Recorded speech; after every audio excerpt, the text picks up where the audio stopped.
السلام علیکم ورحمۃ اللہ وبرکاتہ۔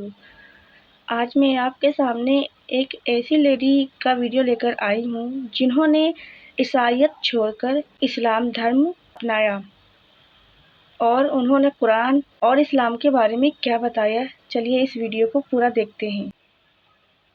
میں ٹیکساس کی رہنے والی امریکی ہوں۔ میں جہاں تھی وہاں میں سکون میں نہیں تھی، میں خود کو محفوظ نہیں سمجھتی تھی۔ جب میں عیسائیت میں تھی تو میں نے یہ محسوس نہیں کیا تھا، لیکن اس دفعہ مجھے محسوس ہوا۔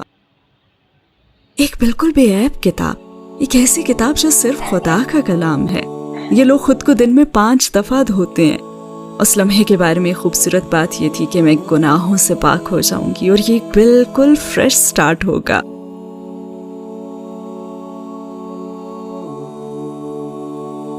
وہ دن جب اس دنیا نے آخری نبی کو کھویا۔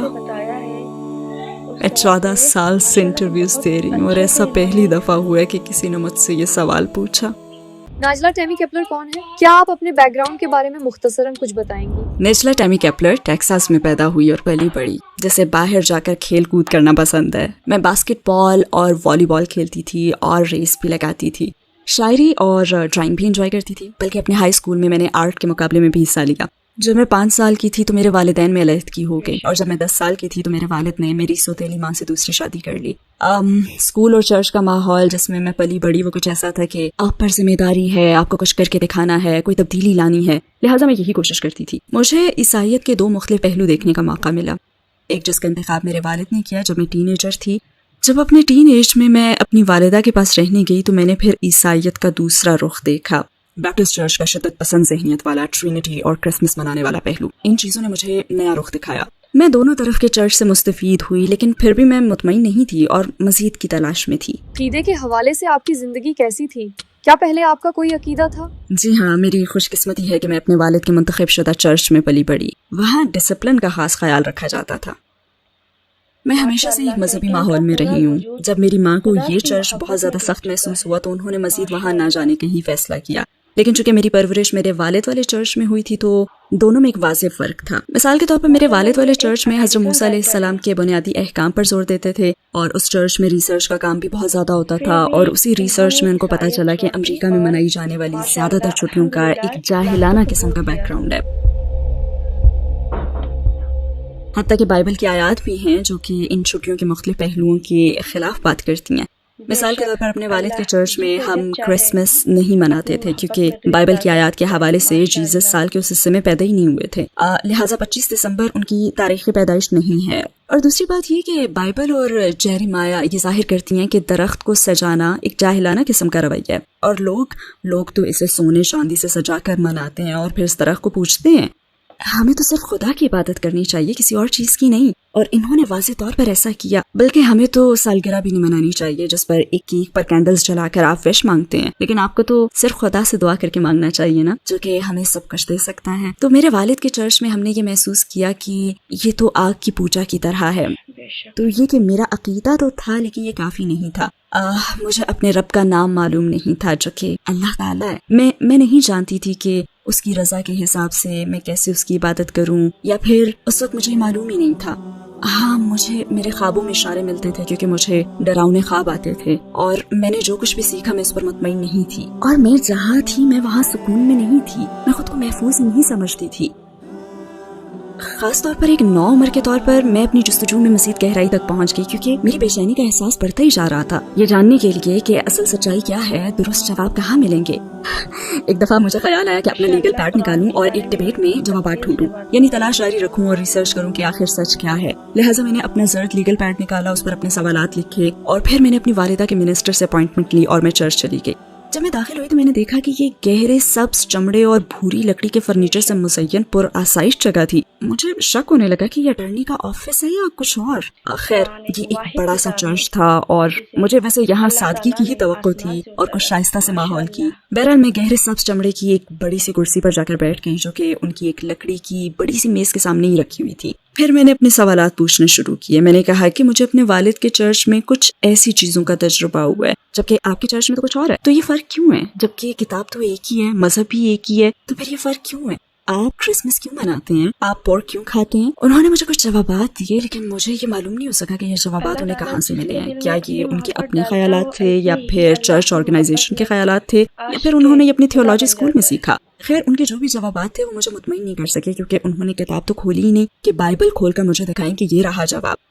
تو میری بے چینی دور نہیں ہوئی. میں نے انہیں اپنی بات مکمل کرنے دی, لیکن مجھے اس میٹنگ سے بہت مایوسی ہوئی. لہٰذا میں نے تو چرچ جانا ہی چھوڑ دیا اور خود کو دوسری چیزوں میں مصروف رکھنے کی کوشش کرنے لگی.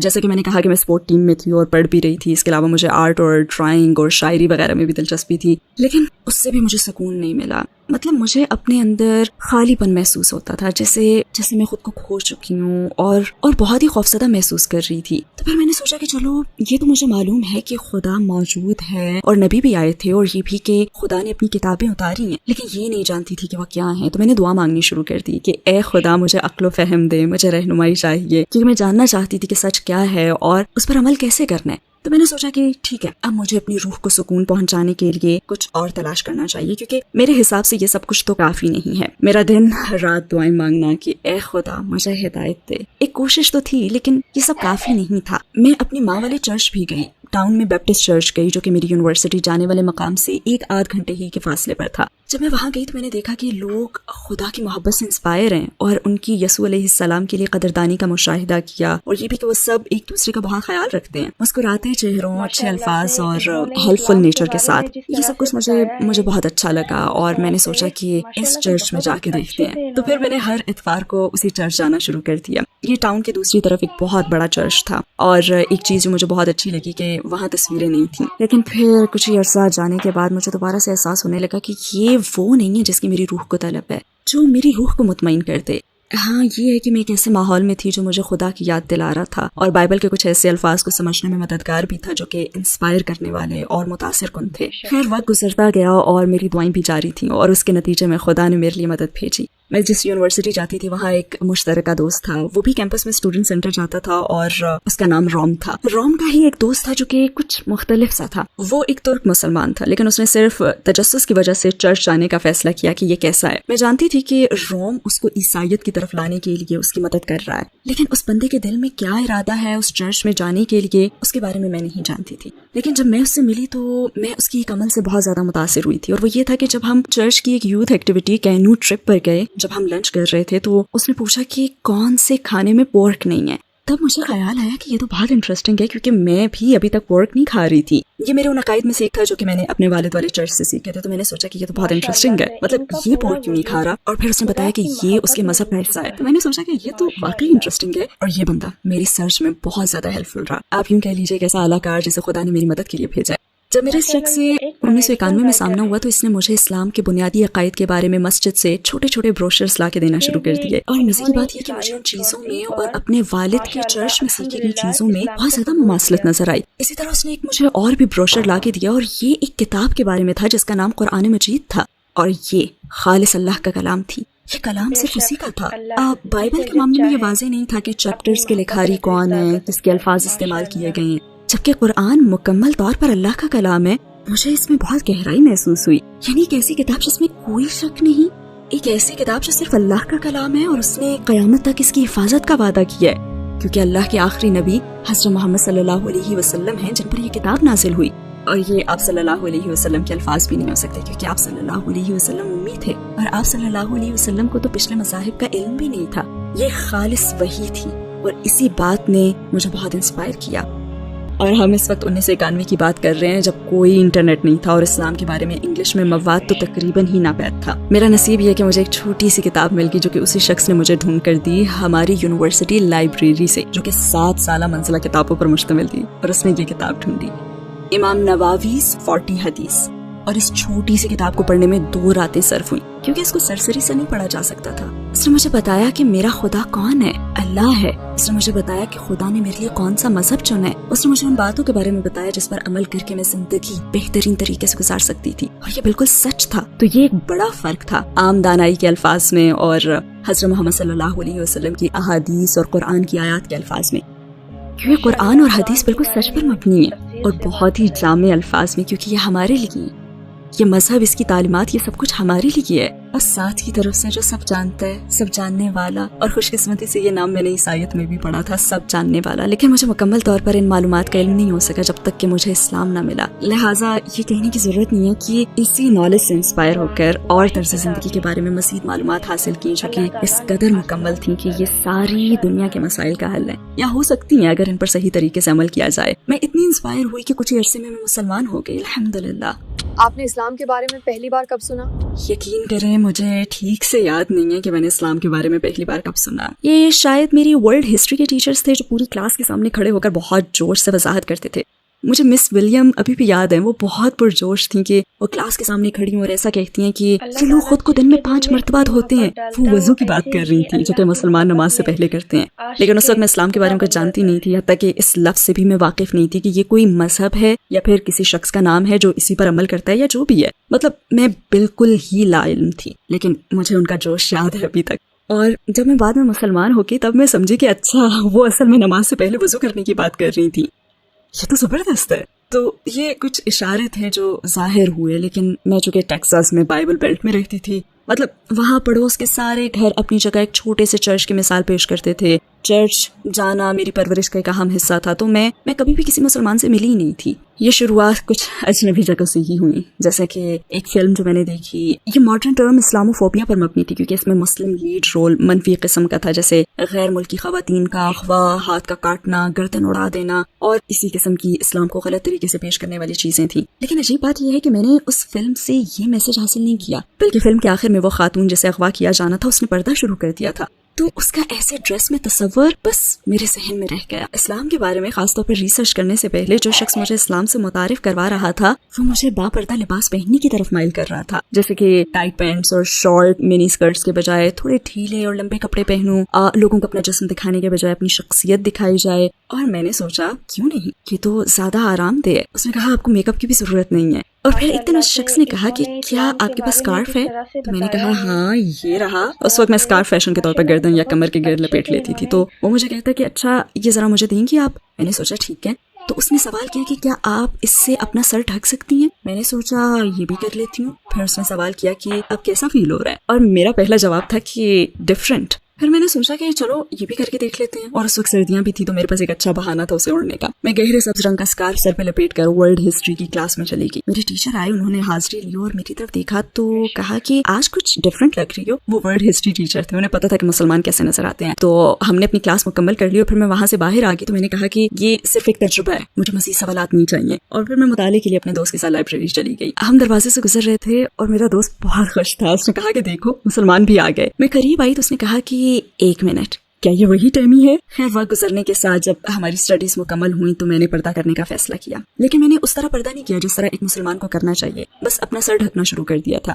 مجھے اس وقت مکمل پردے کا علم بھی نہیں تھا، مجھے کسی نے بتایا ہی نہیں تھا. تو تھوڑا تھوڑا کر کے میں اسلام میں پردے کے کانسیپٹ کو اچھی طرح سمجھنا شروع ہو گئی اور یہ بہت ہی آرام دہ اور محفوظ تھا. میں نے دوپٹہ پہننا شروع کر دیا تھا. مجھے اسلام کی بنیادی سی نالج تھی، لیکن یہ طے تھا کہ میں اگلا قدم اٹھانے کے لیے تیار ہوں. میں اس عقیدے کو اپنا طرز زندگی بنانے کے لیے تیار تھی. اور خوش قسمتی سے مجھے یہ موقع بھی ملا کہ مجھے امام صاحب کے گھر لے جایا گیا. میں ایک اور شخص کے ساتھ ان کے سامنے بیٹھ گئی جو میری مدد کے لیے آیا تھا، اور اسی نے امام سے گزارش بھی کی تھی کہ میں مسلمان ہونا چاہتی ہوں. امام نے کہا کہ اچھا آپ اسلام کے بارے میں کیا جانتی ہیں؟ مجھے تو جلدی تھی کہ بس میں اپنے عقیدے کا اعلان کروں اور چلی جاؤں، کیونکہ مجھے بتایا گیا تھا کہ بس یہی کرنا ہے جو کہ مسلمان بننے کے لیے ضروری ہے. لیکن امام میرے سے زیادہ دانش مند تھے. انہوں نے یہ جاننا ضروری سمجھا کہ میں جو کچھ کرنے جا رہی ہوں مجھے اس کے بارے میں بنیادی علم حاصل بھی ہے یا نہیں. پھر انہوں نے بیان کیا کہ اللہ تعالیٰ کون ہے. میں نے کہا کہ ہاں مجھے پتہ ہے. پھر انہوں نے نبیوں کا پوچھا. پھر وہ اگلی بات پر آئے کتابوں پر یقین کے بارے میں، اور پھر موت کے بعد زندگی، تقدیر، یعنی وہ چیزیں جو پہلے سے ہمارے نصیب میں لکھ دی گئی ہیں. کیا آپ کا ان باتوں پر یقین ہے؟ تو میں نے کہا جی ہاں. انہوں نے کہا کہ ان سب چیزوں کے ساتھ کچھ ذمہ داریاں بھی نافذ ہوتی ہیں، کیا آپ وہ ذمہ داریاں نبھانے کے لیے تیار ہیں؟ اور میرا جواب ہاں میں تھا، الحمدللہ. وہ کیا چیز تھی جس سے ڈر کر آپ اپنا یہ آخری قدم اٹھایا اور مسلمان ہو گئیں؟ دراصل ایسی کوئی چیز نہیں تھی جس نے مجھے مسلمان بننے کے لیے ڈرایا ہو. ہاں کچھ لوگ میری سیفٹی کے حوالے سے فکر مند تھے کیونکہ وہ اسلام کے بارے میں متعصب تھے، تو وہ اپنے طور پہ میری حفاظت کی کوشش کر رہے تھے. لیکن اسلام میں نے جو بھی دیکھا تھا کہ ان کی اس مخالفت نے بھی مجھے اسلام کے انتخاب ہی کی طرف مائل کیا. بلکہ مجھے اپنے فیصلے پر زیادہ بھروسہ ہوا کیونکہ جو مخالفت میں نے دیکھی تھی اس کی بنیاد اصل نالج کے بغیر تھی. اس کے برعکس میں جو بھی کرنے جا رہی تھی میرا اس پر یقین بڑھتا گیا.